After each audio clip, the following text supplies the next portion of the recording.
Hello and welcome to 5 Games 5 Minutes from acornelectron.co.uk. Bird Strike is an all-action shoot-'em-up set somewhere in Europe at the breakout of the First World War. At first sight it looks pretty much like a smooth blast the planes game, and it is, but actually destroying the planes themselves is not the object. What you're actually trying to do is hit them in the wings. There's then a chirping noise and a pigeon flies across the playing area. Pigeons are the actual targets. Each time you hit one, you add a note to the save at the top of the screen. When the save is complete, you get a bonus and advance to the next level. If you destroy all of the planes first, you advance, but get no bonus. Bird Strike is one of those games where practice makes perfect. The first time you play, the planes home in on you and wipe you out quite quickly. The second and third times, you learn their attack patterns. By the fourth go, you're sailing through the levels like a professional. It's not easy, but it is very addictive. Welcome to The Last Ninja 2. It's a colourful beat-em-up game, and I'd say it was one of a kind, had it not a prequel. You're a ninja on the streets of Manhattan on a quest to destroy, according to the inlay anyway, an evil called Kunitoki. It's not really explained whether Kunitoki is a person or a thing, and the game sadly isn't going to enlighten you. The Last Ninja 2 boasts some very impressive screen displays. 3 different styles of bad guy attack you regularly. There are dirty cops, other ninjas and half-naked thugs to contend with. The first few screens you've got to tackle them all with your fists, but there are a plethora of weapons available. Swords, sticks, nunchuckers. Alright, they all work in exactly the same way, but the thought's there. The Shrike stars are essential too. These can be fired like a gun. The game is very responsive, and there's enough differences in graphics, adversaries and puzzles on each of the 6 levels for it to be a very enjoyable romp.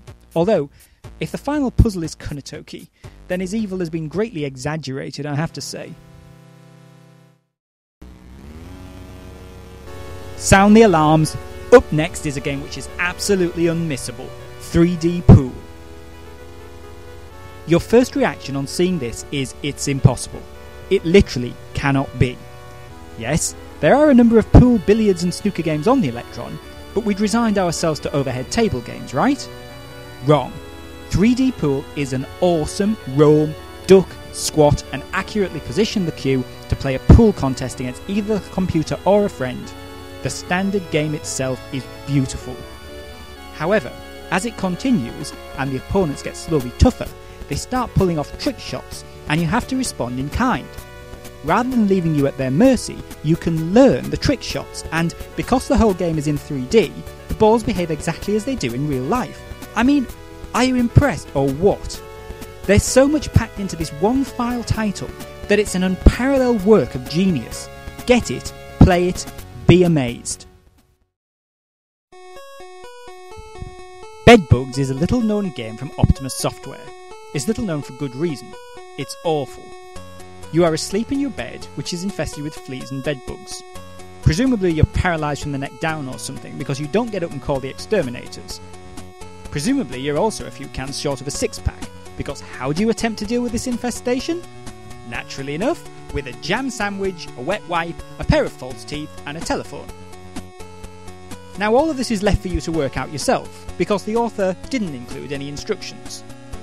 The playing area, your bed, is alive with creepy crawlies. The jam sandwich will kill them if you hover over them and press return, as will your false teeth.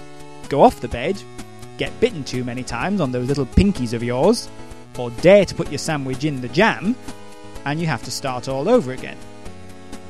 The dictionary doesn't have enough terms of reproach for this title, so I'll just say this. Keep away. Bad beyond belief. Gunsmoke is an arcade Wild West shoot-'em-up which pits you against an ever-increasing number of sharp-shooting gunfighters. You can aim your gun at one of 2 angles and let loose 1 bullet at a time. More and more dubious characters appear in the background, all firing shots within nanoseconds of each other. Now here's the odd thing about this game. You would think it would only be good for a few minutes worth of entertainment, but not so. It's very addictive because it appeals to the killer instinct in every player. Alright, so you know you can never actually win, that the game will increase its gunslingers until it becomes impossible to continue. But what you can do with practice is seemingly beat incredible odds. You can blast hundreds and hundreds of baddies in quick succession with your shooter, tearing around the screen, yelling "Go on punks, make my day" to your heart's content, avoiding sometimes 6 bullets from 6 different directions at the same time. This gives the player an incredible sense of achievement. That's why this game is brilliant.